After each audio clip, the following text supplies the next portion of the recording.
पापा। आ गई बेटा। माँ की बहुत याद आ रही है पापा। मुझे भी बेटा।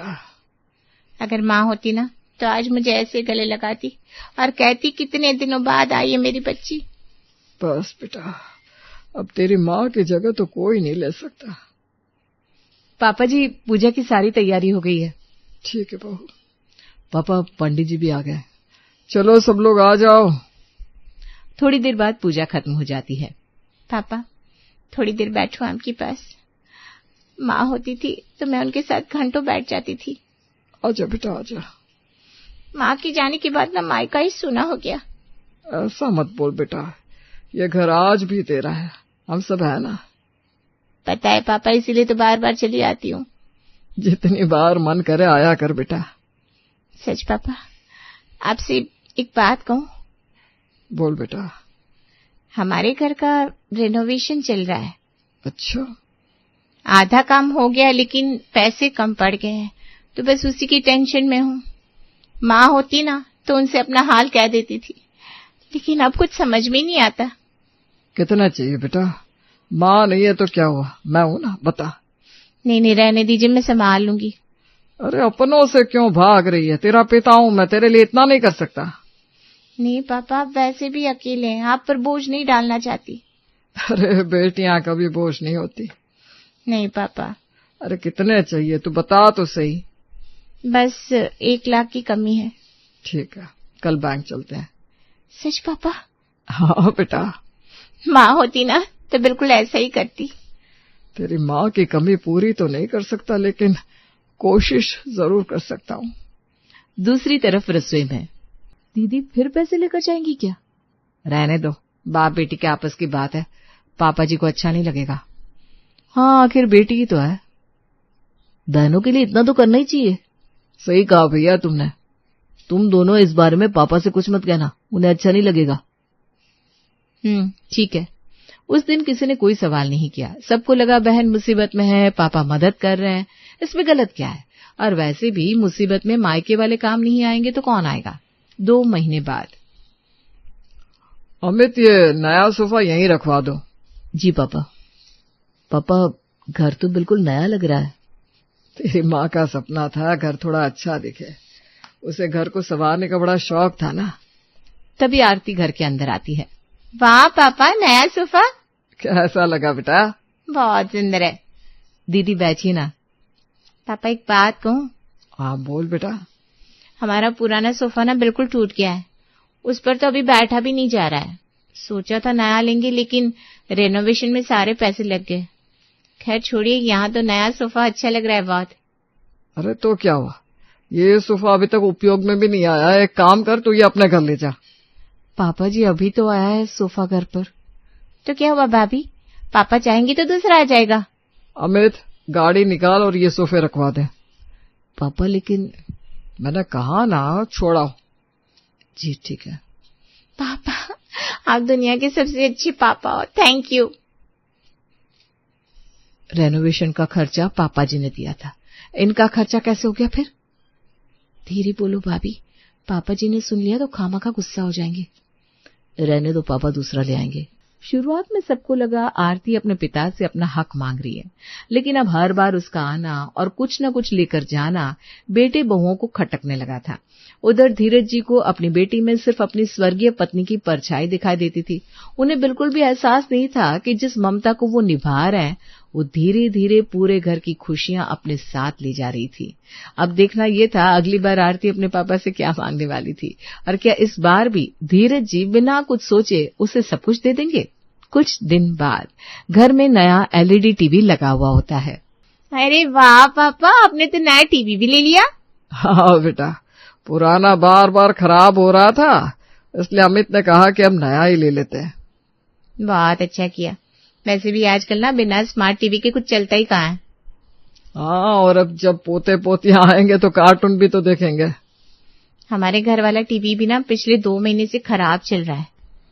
राकेश तो कह रहे थे अभी कुछ दिन और चला लेते हैं, लेकिन बच्चों की पढ़ाई भी ना उसी पर होती है, ऑनलाइन क्लासेस भी उसी पर लगी रहती है ना। अब शाम को पूरा परिवार एक साथ बैठकर कुछ देख भी नहीं पाता। लेकिन आपने ये अच्छा किया, नया स्मार्ट टीवी लगा दिया। अरे बेटा, पहले कहती तो मैं 2 टीवी मंगवा लेता। अरे नहीं नहीं पापा, आप क्यों करेंगे सब कुछ। ये तो राकेश जी का हाथ थोड़ा तंग सा है ना, बस इसलिए ले नहीं पा रहे हम। अरे एक ही बात है बेटा, मैं अपने बेटे बहुओं के लिए इतना कर सकता हूँ तो अपनी बेटी के लिए नहीं कर सकता। पापा मुझे ना शर्म आ रही है आपसे कुछ भी लेते हुए। माँ होती तो उनसे मैं हक से सब मांग लेती थी, लेकिन अब अभी भी कुछ नहीं बदला है। मैं हूं ना, मैं आज ही तेरे लिए एक नया स्मार्ट टीवी ऑर्डर कर देता हूँ। थैंक यू पापा। अच्छा, मैं ना आपके लिए बेसन के लड्डू बनाकर लाई थी। मम्मी आपके लिए बनाती थी ना, बिल्कुल वैसे ही यही है। वाह, इनकी खुशबू से तो शांति की याद आ गई मुझे। रात को रसोई में, आपको नहीं लगता दीदी कुछ ज्यादा ही करने लगी? लगता तो है, लेकिन पापा जी को कैसे समझाए? भाभी ठीक कह रही हैं, अगर कुछ बोलेंगे तो पापा को लगेगा हम दीदी से जलते हैं। अभी रहने दो, देखते हैं आगे क्या होता है। आरती की हरकतें धीरे धीरे बढ़ती जा रही थी, लेकिन घर के बेटे बहू बस इसलिए चुप थे कि उन्हें लग रहा था कि बाप और बेटी के बीच में बोलना सही नहीं है। लेकिन आरती की लालच का घड़ा तो भरने का नाम ही नहीं ले रहा था। पापा आप बैंक गए थे? हाँ, थोड़े पैसे निकालने थे। अच्छा हुआ पापा आप मुझे यहीं मिल गए, मैं ना आप ही के पास आ रही थी। क्यों बेटा, क्या हो गया? सब ठीक तो है? पापा वो बच्चों की स्कूल की फीस भरनी थी, लेकिन फीस की तारीख ही चली गई है। राकेश क्या कर रहा है? कर तो रहे, लेकिन इस महीने हाथ थोड़ा तंग है। कितनी फीस है बच्चों की? नहीं नहीं पापा रहने दीजिए, मैं किसी से उधार ले लूंगी। मुझे सच में यहाँ नहीं आना चाहिए था, मैं चलती हूँ। जब बाप जिंदा हो तो बेटी उधार नहीं लेती। माँ भी बिल्कुल यही कहती थी। इसीलिए तो कह रहा हूँ बच्चा, उधार लेने की कोई जरूरत नहीं है। ये ले पैसे और भर दे बच्चों की फीस। थैंक यू पापा, आप तो बिल्कुल माँ की तरह ही बनते जा रहे हैं। और आरती चली जाती है। पापा जी एक बात कहूं, बुरा मत मानिएगा, लेकिन दीदी हर बार किसी न किसी काम के लिए आपसे पैसे ले जाती हैं। हाँ तो हम बस इतना कह रहे कि उन्हें भी थोड़ा सोचना चाहिए। बहू, वो मेरी बेटी है। जी, हम ये नहीं कह रहे कि आप मदद मत कीजिए। तो फिर क्या कहना चाह रही हो बहू? बस हर बार वो यही करने आती है, लेने के लिए। बहू, तुम लोग शायद भूल रहे हो, जिस घर में बेटी होती है उसका मायके पर सबसे पहला हक होता है। मैं इस बात से मना नहीं कर रही हूँ, लेकिन इतने पैसे पापा जी। और जहां तक पैसों की बात है, ये सब मैंने अपनी मेहनत से कमाया है। मैं जिसे चाहूं जितना चाहूं दे सकता हूं। अमित, बहुओं को समझा देना, आगे से आरती के बारे में कोई बात नहीं होगी। पापा उन्होंने गलत मतलब से कुछ नहीं कहा है। मुझे सब समझ में आता है। पापा तुम लोगों को अपनी बहन की खुशी अच्छी नहीं लगती ना? नहीं नहीं, ऐसी बात नहीं है, आप गलत समझ रहे हैं पापा। बिल्कुल ऐसी बात है। पापा अगर दीदी को सच में जरूरत हो तो सबसे पहले हम ही मदद करेंगे। तो फिर ये बात है क्यों हो रही है? बहन से भी कोई जलन होती है क्या? वो दोनों तो पराई है, लेकिन तुम दोनों तो सगे भाई हो। ये हरकतें शोभा देती है क्या तुम दोनों को? पापा हम क्यों अपने बहन से जलने लगे भला? लेकिन जो गलत है वो गलत है पापा। दीदी का हर बार आपसे कुछ न कुछ मांगना और लेकर जाना गलत है। बस ये आखिरी बार समझा रहा हूं, मेरी बेटी के बारे में कोई कुछ नहीं बोलेगा। सच में कलयुग आ गया है, भाई अपनी बहनों से जलने लगे। अब अगर शांति आज यहां होती तो उसे कितना दुख होता। अगर माँ होती तो उन्हें समझ में आता कि हम क्या कह रहे हैं पापा। पापा माँ को पता था किस रिश्ते में कितना हक और मर्यादा रखना जरूरी है, बाकी अब समझदार है। अब तक बात सिर्फ पैसों और सामान की नहीं रह गई थी, बात भरोसे की हो चुकी थी। बेटे और बहुएं जितना धीरज जी को समझाने की कोशिश करते, धीरज जी को उतना ही यकीन हो जाता कि उनके अपने बच्चे उनकी बेटी से जलने लगे हैं। उधर आरती को अब पूरा विश्वास हो चुका था कि उसके पापा उसके लिए किसी की भी बात नहीं सुनेंगे, और यही विश्वास धीरे धीरे उसे ऐसी राह पर ले जा रहा था जहां से लौटना आसान नहीं था। कुछ दिन बाद धीरज जी अपने कमरे में अलमारी खोल रहे थे। अरे ये डिब्बा। तभी आरती कमरे में आ जाती है। पापा मिल गया ना ये डिब्बा? आपको पता है मैं कब से ढूंढ रही थी इसे। क्या? माँ के गहनों का डिब्बा है, यही तो है। हाँ ये वही है, लेकिन मैं कब से ढूंढ रही थी। क्यों बेटा, तुम क्यों ढूंढ रही थी? माँ ने जाते जाते मुझसे कहा था, आरती मेरे गहनों का डिब्बा तेरे पापा तुझे दे देंगे। ऐसा कहा था? हाँ पापा, आपको शायद याद नहीं होगा। वैसे भी मैं उनकी इकलौती बेटी हूँ। माँ की निशानी पर मेरा ही तो हक है। धीरज जी डिब्बा हाथ में लेकर चुप खड़े रहते हैं। शायद पुरानी यादों का एक झोंका आज उनकी आंखों के सामने झलक आया था। शांति की उस दिन कही गई बात और वो मंजर आज धीरज जी की यादों में तैर सा गया था। सुनिए। हाँ शांति, एक बात याद रखिएगा। बोलिए धर्मपत्नी जी, आपके लिए तो मैं कुछ भी कर सकता हूँ। आरती को उसकी शादी में मेरे सारे हिस्से के गहने दे चुकी हूँ। हाँ हाँ, मुझे पता है ये बात। बाद में भी जब जब उसने मांगा मैंने उसे दिया, लेकिन इस डिब्बे में जो गहने हैं इन पर सिर्फ मेरी बहुओं का हक है। बहुओं का? हाँ, मेरे बाद यही तो इस घर को संभालेगी, यही इस घर की लक्ष्मी है। इन गहनों को कभी आरती को मत दीजिएगा, उसे उसके हिस्से का बहुत कुछ मिल गया है। और फिर भी वो मायके से कुछ न कुछ लेती ही रहती है, लेकिन बहुएं सब कुछ करके भी बेचारी पराई ही रह जाती है। इसलिए ये गहने सिर्फ मेरी बहुओं के हैं, समझे आप? अरे ठीक है, मैं वचन देता हूँ कि ये सिर्फ और सिर्फ तुम्हारी बहुओं को ही दिए जाएंगे गहने। मेरी प्यारी धर्मपत्नी जी अब तो खुश। क्या हुआ पापा? आज सब याद आ गया बेटा। क्या याद आ गया? तेरी माँ ने ऐसा कभी नहीं कहा था कि ये बक्सा तुझे देना है। तेरी माँ ने कहा था कि इन गहनों पर सिर्फ मेरी बहुओं का हक है। आरती को मैंने बहुत कुछ दे दिया है उसके हिस्से का, लेकिन बहुओं ने आज तक कुछ नहीं मांगा। इसलिए तेरी माँ की इच्छा थी कि ये सब गहने सिर्फ बहुओं को जाएंगे। और एक बात, आज मुझे ये भी समझ में आ गया, तेरी माँ के जाने के बाद तूने मुझे कितनी बार भावनाओं में बहाया। पापा आप क्या बोल रहे हैं? पहले घर के रेनोवेशन के नाम पर पैसे, फिर नया सोफा, फिर टीवी, फिर फ्रिज, फिर वॉशिंग मशीन।